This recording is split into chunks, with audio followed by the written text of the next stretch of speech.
Oh, that would have been nice. I should have looked on Black Friday. So we're talking about the computer that I'm going to replace, and that is the computer that you are getting a recording on. So today we're going to be going over fat-soluble vitamins. So this is going to be kind of a fat-soluble vitamins light because it isn't too heavy of a PowerPoint. And we're just going to go over basic concepts. There will be details in the PowerPoint that you can go and suss through, but the foundation is what we'll go ahead and hit today.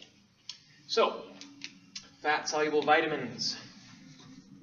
A, D, E, as well as K. So I just think A to K. I know that doesn't spell anything, but however you want to do it. All right. First, let's go into vitamin A. Vitamin A has a few different forms. There is, and it's called retinoic acid. And that can have some other forms, retinol, retinal, so instead of an OL, it's an AL, and then retinoic acid, which we talked about. All of these can come from a precursor called beta-carotene. And we can actually decide when we want to convert beta-carotene into these forms of vitamin A. And so we don't have a toxicity limit for beta-carotene. But vitamin A, we can get too much of that. Fat-soluble vitamins, as opposed to water-soluble vitamins, are harder to get out of the body. They like to stay where they are.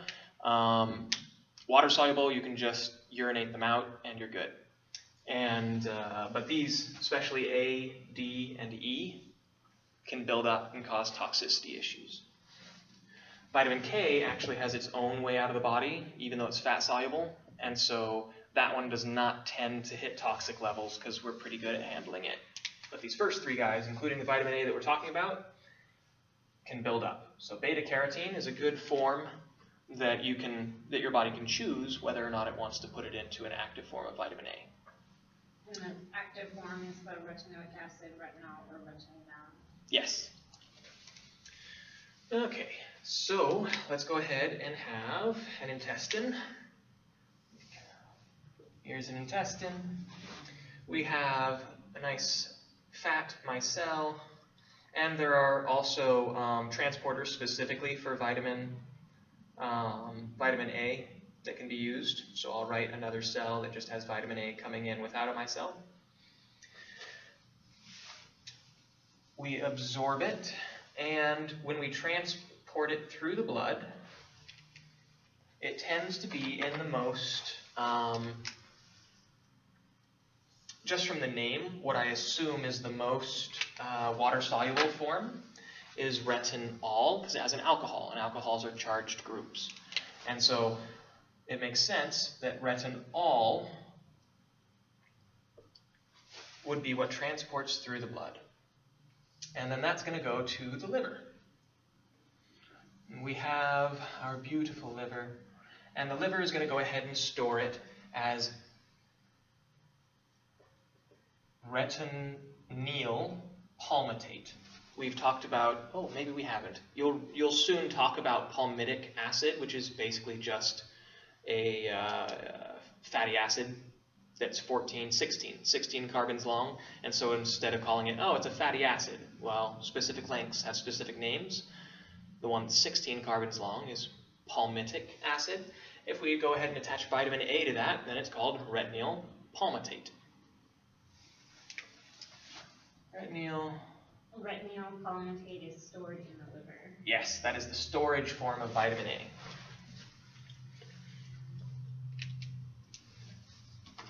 Now, so the liver, like it does with a lot of things, it'll just hang on to it until it's needed.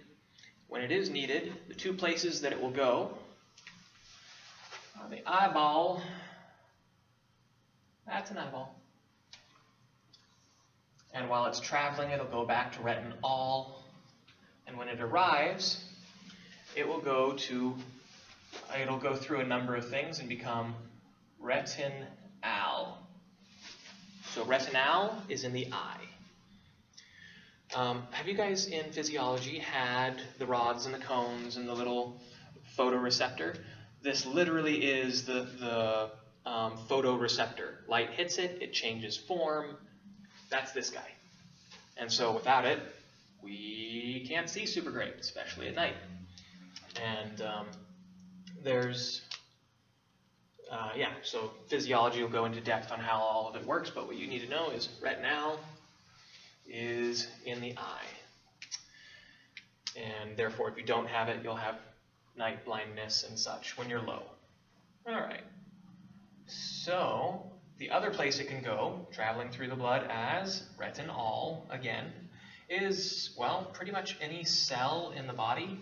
So I'm just going to put cell in quotation marks because it doesn't matter what cell we're talking about. Inside the cell, it will be retinoic acid.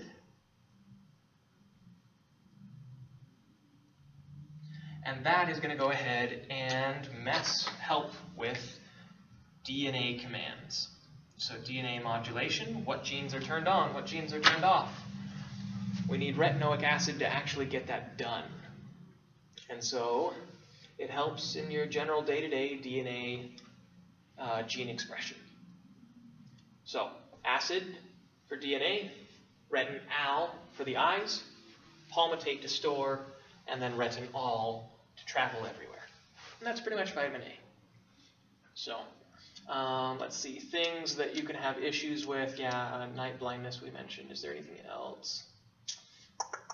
Beta carotene we mentioned. So you can just have a ton of beta carotene and then your body will take what it needs.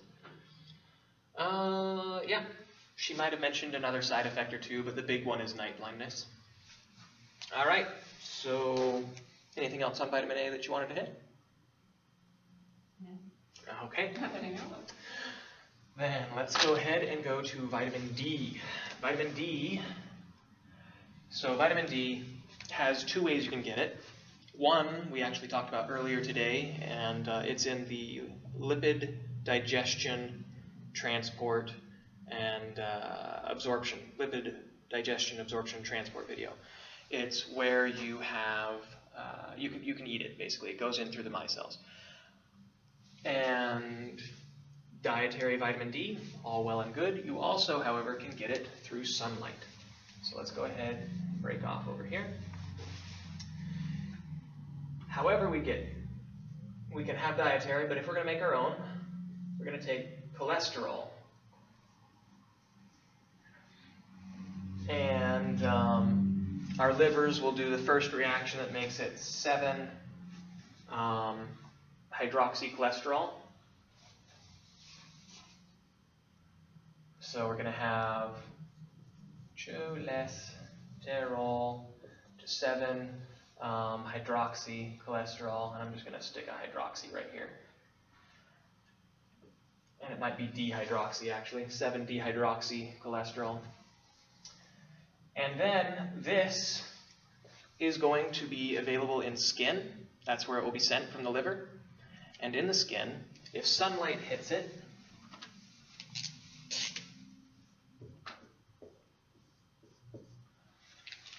then that will prompt it to go to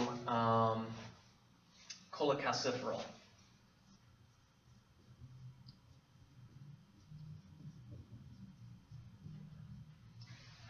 And cholecalciferol will go to the liver, which will make it 25 cholecalciferol, and then that will go to the, so I'll put liver over here. Liver does the first, kidney will then make it 125 cholecalciferol, also known just as calcitriol, which is the active form. Okay, so sunlight will do this reaction from 7-dehydroxy cholesterol to cholecalciferol, and then cholecalciferol will go to the liver, and then the kidney picking up 25-hydroxyl and then a hydroxyl on the first carbon. And then it's considered it's in active form, and it will go and do all the things vitamin D does. Before we talk about what those are, a fun little thing. So you'll notice cholesterol when you're making it from scratch, you're using up cholesterol. All of this vitamin D stuff still looks a heck of a lot like cholesterol. You don't change it that much to make it into an active hormone. And you can find it stored in fat cells the same way as cholesterol. And we're not really good at getting rid of vitamin D from the body, actually, which is why it can become toxic. But it also tends to stick around, kind of like cholesterol does. And so if you're taking vitamin D pills, then, I mean, you can get vitamin D that way. If you get it through sunshine, then you're using up a little bit of cholesterol. And this is fun. It's not like super, super high levels, but it's a fun little side thing. So not high levels are going to be going down this pathway, but some can. Up until you've gotten the amount of vitamin D that you need in cholecalciferol, you'll go do this pathway. Once you have as much as you need, sun will actually start making another form of cholecalciferol, and that actually stays in skin cells as inactive vitamin D, but it doesn't ever go out. And so when your skin sloughs off, it takes that cholesterol or vitamin D, or however you want to look at it, with it. And so extra sunshine means that you will have this conversion happen, but then you'll slough it off in the skin. So it's a small way to get rid of a little bit of cholesterol from the body. There have been studies done looking at the equator, like how much sun time do people tend to have, and they found that cholesterol levels did decrease, all variables taken into account, as more sunshine was available. Not enough that I would say you're going to take care of your cholesterol issues just with sunshine, but it's pretty cool. It helps. In skin. All right. So, we kind of went cholesterol stored in the liver and in fat, so we went from liver or fat to the liver, to the skin, back to the liver, to the kidney. Okay? Skin.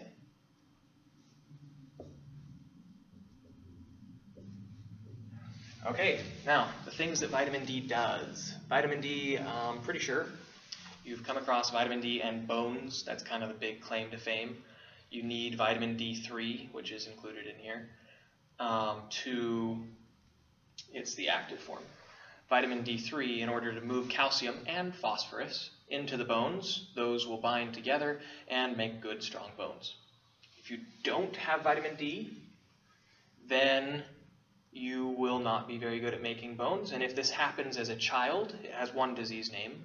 If it happens as an adult, it has another disease name. But it's really the same thing going on. It looks a little different because kids' bones are still growing, and so they'll grow in a malformed way. Whereas with adults, they'll just have weaker bones, but they've already got the shape down. So in kids, it's called rickets. And how can we identify it in adults other than doing bone density? It really is DEXA, bone density, DEXA scans. And so someone who has had, hopefully you would be checking up because it's expected, so you'd do these kinds of things routinely. But if it did get missed, then the history might be something like they fractured their hip or something with a very minor fall, or any kind of bone injury that didn't make sense or has been repetitive. And for adults, so rickets is in children, and it's when the bones are still developing, we'll call it rickets. In adults, or after the bones have sealed, if the epiphyseal plates have sealed off, we'll call it osteomalacia. I'm speaking phonetically so I can spell. All right. So that's kind of vitamin D. And then you don't really have too much vitamin D because you can get rid of it. No, actually vitamin D you can get toxic amounts. Not from sunlight, but by eating it. Sunlight, all the extra will go off in the skin, so that's not going to cause an issue. But intake, you can find this in animal fats. You can also find ergosterol in plants, which is similar, but let's see. I actually think we can get rid of the plant form of cholesterol. Oh, yeah, that's right.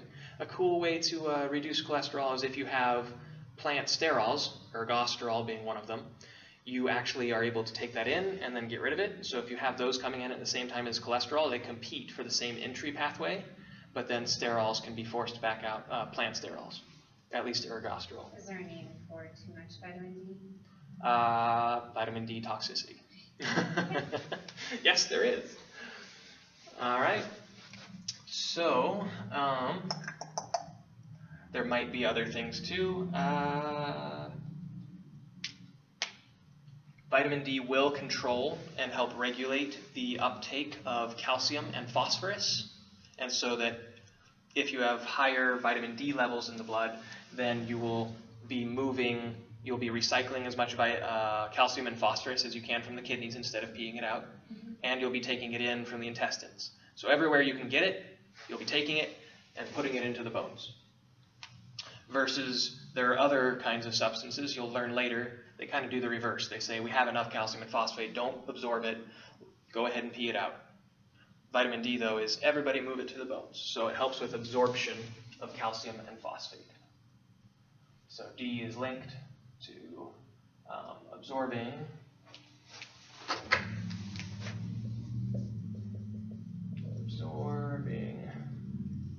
or reabsorbing calcium and phosphate.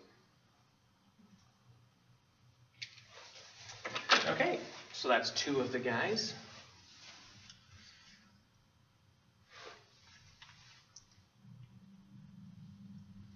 I would recommend doing a recall on this, and if it helps to draw out the actual, I usually do, or would, origin, so it's like liver, skin, liver, kidney, and just kind of watch it move. But doing a recall on this would be helpful. Remember that calcitriol is the active form, and that's probably a good takeaway. Comes from cholesterol, ends as calcitriol, has to visit both the liver and the kidneys. All right, gotta go ahead and wipe this out. And then we'll hit vitamin E.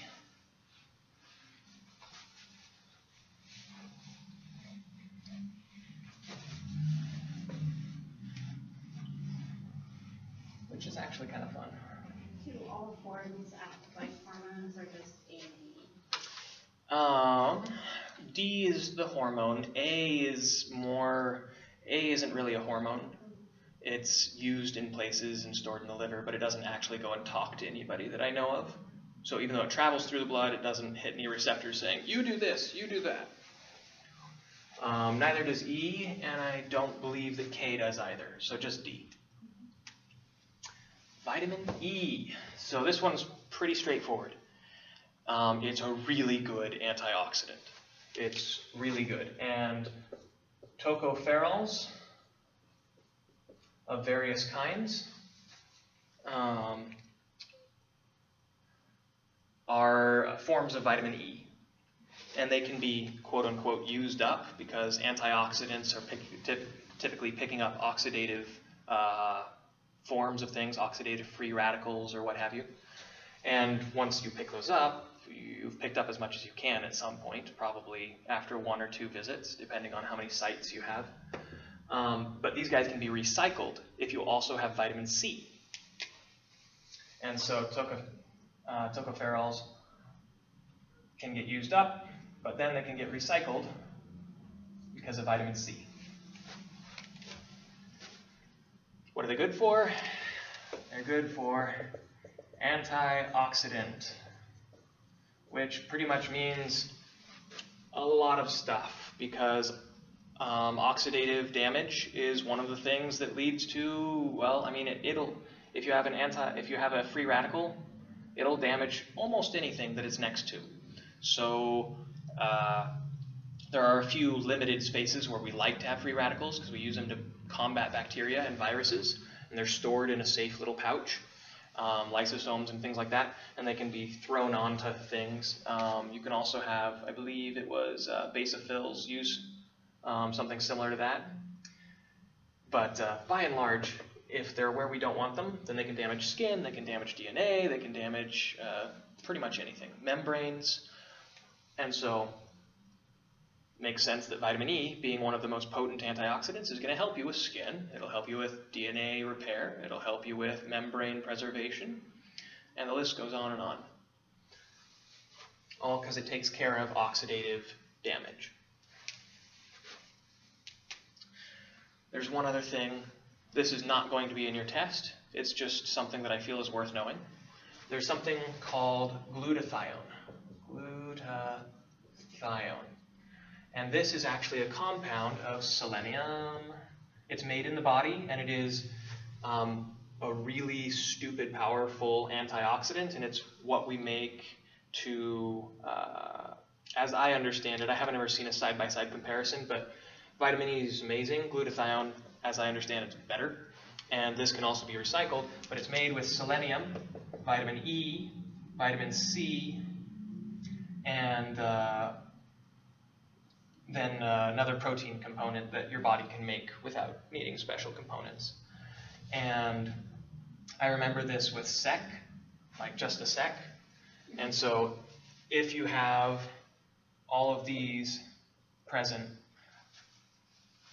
vitamin E is an amazing antioxidant. If you add selenium in, then you're getting another big boost through glutathione being an assistant to that. Okay, so yeah, let's see. Vitamin E helps a lot of things when it's there because it takes care of free radicals. Yeah, not too much to say about vitamin E. It's just really cool. It's very simple. Is there deficiency disease or toxicity disease? There is. And which one she brought up in her slides, do you happen to have it? Red blood cell fragility. Okay, so that would go to the membranes of the red blood cells. Like other cells, they have membranes, and they actually bounce around a lot, so theirs are going to be more likely to lyse when they get weak than other guys, so you'll see it in them first. So vitamin E, you would notice it making a difference to them before others. In neurological disorders. Neurological disorders, connected to the antioxidants again. So vitamin, and in case you guys couldn't hear, the first one that she said was red blood cell fragility, and yep, membranes can be compromised very easily by free radicals because that's what they're going to bump into. Okay, so that's vitamin E. And I also read, I don't know if it was in the PowerPoint or somewhere, that it's destroyed by cooking. Oh, yeah. Vitamin C and vitamin E. High heat, no bueno. All right, vitamin K. And this guy's the special one. He's the one that you can't get toxicity. You can with the others. And I guess I shouldn't say you can't. I should just say that it's very, very unlikely because we're really good at handling it. If your handling system is broken, then you can realistically get toxicity. But besides that, it's not going to happen. And with vitamin K, the main thing to remember is that it is going to be relevant in blood clotting cascade.